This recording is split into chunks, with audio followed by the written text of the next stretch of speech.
O STF aprova por 9 votos a 2 a aplicação da Convenção de Varsóvia e do Pacto de Montreal em relação ao Código de Proteção e Defesa do Consumidor. Essa regra vale para os voos internacionais, quer dizer, os voos nacionais, os voos domésticos, continua a aplicação do Código de Defesa do Consumidor. Já os voos internacionais, se for para o exterior, aí você vai ter determinadas regras. Em linhas gerais, a gente está falando do limite de indenização por danos materiais.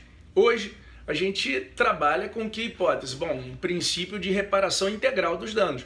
Então, se roubaram a sua bagagem, se a sua bagagem extraviou, você seria indenizado em relação ao quê? Ao valor que tinha lá dentro da bagagem. Agora não. Agora você vai ter um limite de cerca de R$ 4.500. Renato, isso é positivo? Renato, isso é negativo? Não, tem mais. O Código de Defesa do Consumidor prevê um prazo de 5 anos, um prazo prescricional de 5 anos para esse tipo de situação. Agora não, agora vai baixar, vai reduzir para 2 anos. Ah, Renato, isso é tudo? Não, também é conveniente demonstrar que os danos morais eles estão fora dessa levada. Então são danos materiais de até R$ 4.500, os danos morais estão fora, o prazo está reduzido para cerca de 2 anos e tem uma coisa, existe uma exceção à regra. E que exceção à regra é essa? Se na hora que você for despachar a bagagem, você discriminar aquele equipamento valioso que tem lá dentro, aí isso se afasta. Então, o ideal é que se faça essa discriminação. Bom, essa é a exposição do problema, mas eu quero fazer uma análise crítica disso. Renato, é certo, tem fundamento, não tem fundamento essa decisão? Por óbvio que tem fundamento. O direito, por ter uma natureza teleológica, ele dá margem ao quê? À interpretação. E perceba, esse aqui é o grande problema, essa é a dor e a delícia do sistema que nós resolvemos adotar para regular a vida da gente. Quer dizer, às vezes a lei é uma fotografia, né? Enquanto que a vida da gente é um filme, e na hora da gente aplicar a jurisprudência, a gente faz uma interpretação que pode ter 2 sentidos. A maior prova disso é que o ministro Celso de Mello e o ministro Marco Aurélio votaram a favor do Código de Defesa do Consumidor. Os outros não, votaram a favor dessas normas. A base é a seguinte: o Código de Defesa do Consumidor, definitivamente, ele prevê que o Código respeitará os tratados internacionais, as normas, não sei o quê, e vai falando. Então, é óbvio que tem um baita fundamento jurídico de você respeitar os tratados internacionais. Tudo bem. Só que também o Código de Defesa do Consumidor, a Constituição Federal, eles trabalham com critérios isonômicos, eles trabalham com princípio de reparação integral dos danos.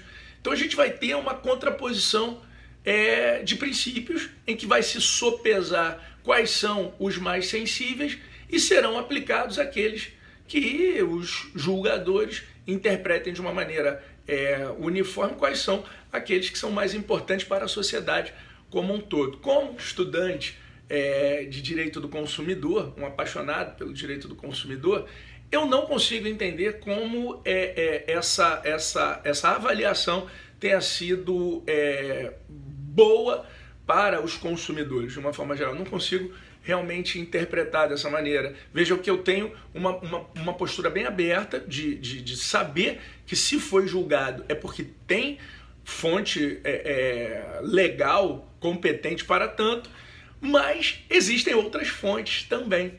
Quando a gente analisa uma questão que envolve uma poderosa instituição e um consumidor, existe uma coisa chamada princípio da vulnerabilidade, e que o respirar do Código de Defesa do Consumidor, ele preza pelo quê? Ele preza pela defesa, mais absoluta defesa do consumidor vulnerável, desse cara que é a parte mais fraca. E no meu modo de ver, toda a interpretação jurisprudencial deve vergar para o lado do consumidor, que é justamente a parte mais fraca, a parte mais débil. Perceba, são danos materiais produzidos. São danos materiais produzidos. Então, quer dizer, extraviou a minha bagagem, haviam diversos equipamentos e o ônus é meu, o encargo é meu. No meu modo de ver, isso abre um precedente perigoso. A justificativa também é pela adoção do princípio da especialidade. Os julgadores se pautaram no princípio da especialidade, que essas normas seriam específicas para cuidar desse tema. Desculpe, mais específico do Código de Proteção e Defesa do Consumidor, eu não consigo ver. Bom, mais uma vez a iniciativa privada vem ganhando essa batalha. O ano de 2016 foi um ano muito difícil, o ano de 2017 está sendo muito difícil e os tribunais, de uma maneira geral, têm contribuído para que o Código de Defesa do Consumidor tenha se desconstruído. Na verdade, aquelas cortes que deveriam pugnar por decisões razoáveis, decisões que pensem mais na figura do consumidor do que no fornecedor, perceba, eu não sou tolo e entendo a importância de uma empresa para a sociedade, a importância social da empresa. As empresas, elas merecem ter lucro e através desse lucro elas produzem empregos, recolhem impostos e a economia do país gira.